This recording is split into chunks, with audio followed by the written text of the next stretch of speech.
update. This is a couple days after putting my sump in, just 2 days. I got my auto top off and auto water change module hooked up here. Haven't even used it yet. The auto top off's working. I'm just using this as my jug right now for fresh water. I've got the refill salt waters right here going into my 34 gallon of salt. I am eventually going to get a matching fresh water reservoir that matches my tank, but they're really expensive and I spent a lot on this already. I haven't organized much yet. I'm going to do another shelf down there, like close to the floor. That way I can have another layer of stuff. My quarantine tank's probably going to get moved over here.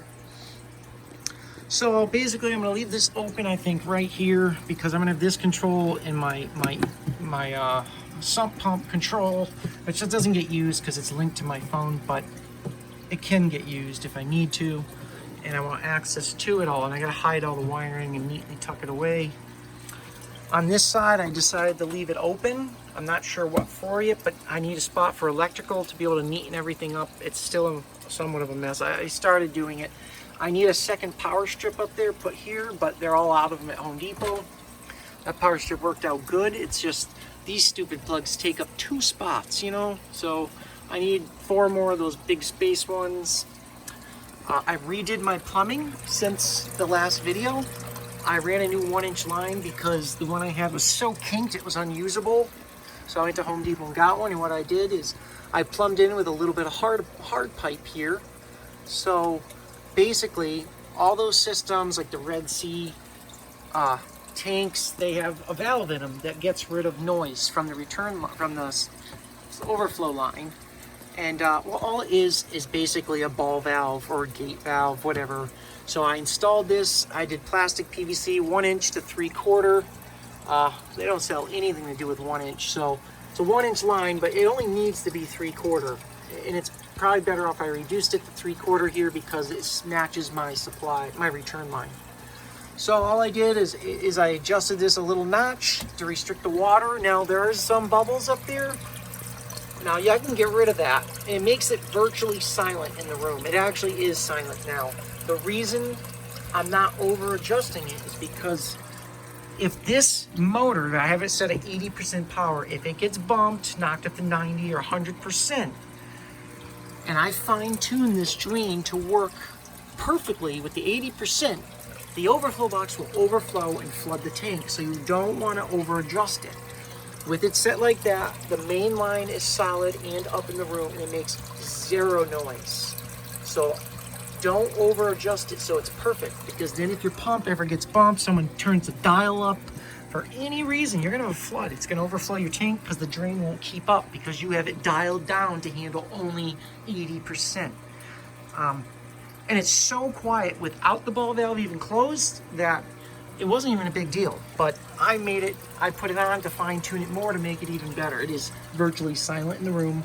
And if I put it up to 100%, it barely makes any noise. Now, if I was gonna run it 100%, I would gladly readjust the ball valve, but I don't run it that much. It's a small tank. It's only a 29 gallon tank, and I got this sump here, around 400 gallons per hour. I got tons of media in it now. I ordered some of the big bricks of media. I just haven't gotten them yet. Haven't decided. I think I'm just going to run one 400 watt heater, but it was struggling to keep up. I have the heater at its max setting at like 90, which I don't use the heater's thermostat. I use this one, and for some reason the heater kept clicking off. Like down here was getting too warm or something, but I had it at 90, so I don't know why. This one is a 200 watt and it never shuts off. It stays on the whole time as long as it's being told to stay on. So right now they're running together. That's 600 watts. My house is very cold. We keep it at 60 degrees, so I need more heat than the average. In the summer that will go up, and I'll probably be able to shut one of those off, but in the winter it needs the 600 watts. It's just so freaking cold in my house. It's just how I keep it. I don't think I'm going to do anything with the return line yet. I was going to plumb it in here, do a flex line from here to the pump, and then do a hard line, but you know what? Every 45, every 90 you put in takes another foot of head pressure away. Now, other than for looks reasons, there's no reason to change that. That tubing will last for probably 10 years. That's a very heavy duty braided tubing, and I like it. It works good. It is 9 feet long, just about. The max head pressure on that pump, I think, was 10 or 12, but it doesn't seem to be a problem. I guess we'll find out in the longevity of the pump. Now I'd like to update, I bought a second pump down here. That is the 1900 gallon per hour versus this one's the 1050. There was almost no difference in power. I ran the 1050 at 80% and I ran the 1900 at 70%. I actually prefer the one that fits it more accurately so it doesn't overdo it. If the bump knob gets cranked to 100%, I don't want it to flood my room out. Now I started off with an overflow box. Let me show you the one I had. It was this style here. It has this that mounts on it in the tank. And then it uses this tube to transfer from one side to the other. This thing was loud as hell. It was so loud. And then this goes over it's a noise baffle thing. The thing is, I could have got it silent with the ball valve that I just installed, but I didn't like it. I could not get my water line to disappear on the tank. It was very difficult, and as soon as the pump went above 80, it could not keep up with the water flow because that's a 300 gallon per hour box. The next step up was an 800 gallon per hour box with that model. That's just too much, and it was really big. So I got a different one. Now they have the CPR CS90. That's the name brand one. It's like $126 on Amazon. The one I ended up going with was the generic version of it, which is 64 bucks. It's identical to it. It's got the aqua lifter pump nozzle hooked into it, and I'm going to show that to you in a minute. So give me 1 second, and I'll be right back. Got a little ammonia spike during the transition here. I screwed up and rinsed my media off with RODI water instead of salt water. I think I rinsed off some of the bacteria. Anyways, the fish are fine. Everything's fine. It's just going through a little nitrogen cycle. So here it is here. Now this box, let's see if we can get a good photo of it. You can barely see it. It's clear, and the back is black, so isn't my tank, and in person can barely even see it if you step away. I like this design. It's hard to see here. It overflows up through here and over and back. It doesn't have that big tube sticking over the top. Then your aqua lifter pump just plugs in right here, okay? And I've got that hanging here, which just so you know is virtually silent. It makes no noise when there's water flowing through it. So that's the inlet on the pump. It sucks up. And then the outlet, I had a little clamp. I just put it in there and just let it blow off into the return, or into the overflow, I mean. So it's just going in where the drain is, so there's no worry about it overflowing the tank or anything if the drain breaks, because it's already in the drain area. So all the water is going to go down the drain. They include this little tube here, which actually eliminates gurgle. I don't even need it unless I turn the pump up, but the water level back there, look how low it is. It's barely 2 inches up. You can see the water going through. Now if I slow down the ball valve, I could clear that up and it would look solid, but I have it perfect. Let's listen. I'm gonna put the phone directly next to the box.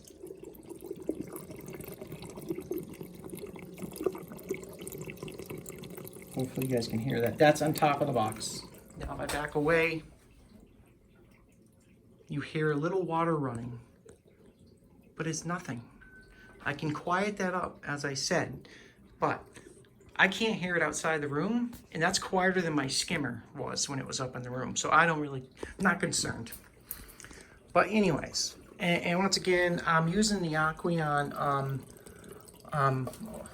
hang-on box for the return line because it distributes the water nicely, and I get a second spot to put media, so anything that gets by the main filter, however, it hits this filter. And you can use it for more media, and you can put in carbon in there, whatever you want. It distributes it very nicely. It doesn't put pressure in it. It doesn't pressurize because of how wide of an opening it is. I can dump that water in. But you can look in there and you can see the overflow box. It's not even working hard at all. It's only like barely like 40% up the slots. The other box I had was almost peaked, It was making me nervous. If I turned my pump up to 90 or 100%, it overflowed it and actually started filling the tank up. And that would only take about 30 seconds to flood the tank and flood the room. This one at 100% handles it. This is a 600 gallon per hour overflow box, and it just so happened to fit within a few millimeters of my wall, so that worked out. But it's working out good. You just get your aqua lifter pump. Now you don't have to use one, but I would highly recommend it. There's no secondary drain on this unit. If this thing fails, it fails. What that pump does is it creates a siphon. So if you lose power and for any reason the siphon breaks, and then your return pump turns back on, that is going to re-pull the siphon through and get it going. And anyways, you do get air bubbles, little air pockets inside your overflow box, and when that pump's running, it pulls them all out, so it keeps it perfect. These pumps don't cost much. They're $30. They have a very long lifespan. Uses a very cool method, a diaphragm style method.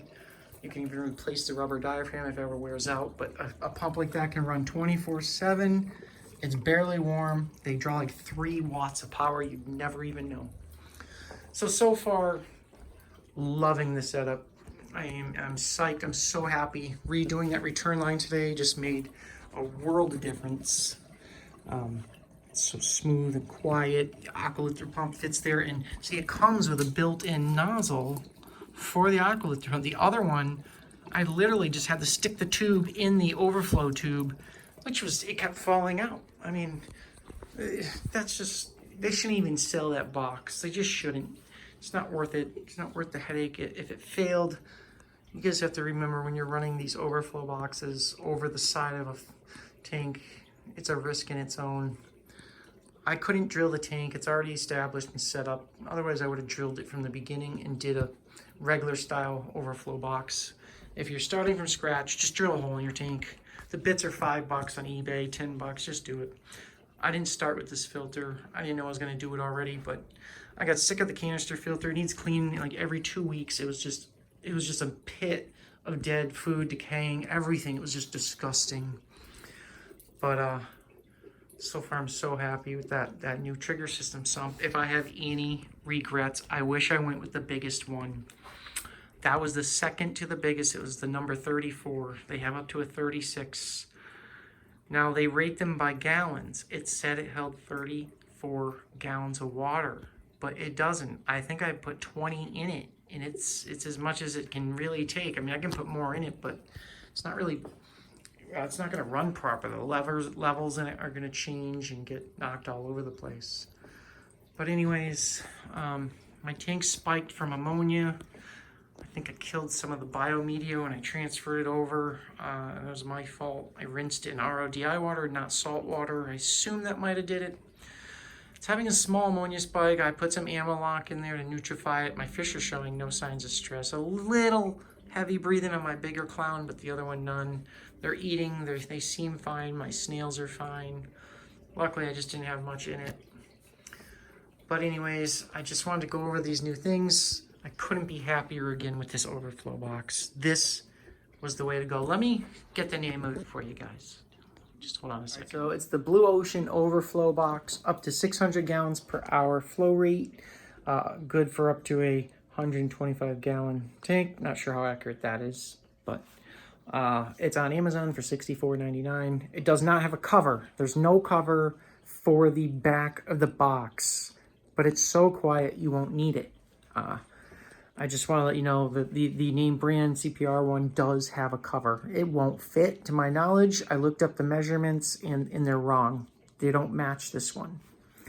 All right, so I'm gonna close this video out. I'll get you guys an update. Once I start doing the auto water change stuff, I'll film it. I'll film the first one and get the auto top off thing situated, okay? If you have any questions, please send me a comment. Thanks. All right, guys, I'm just doing a quick update. I'm gonna throw this in on the video. My wife did some work on the tank.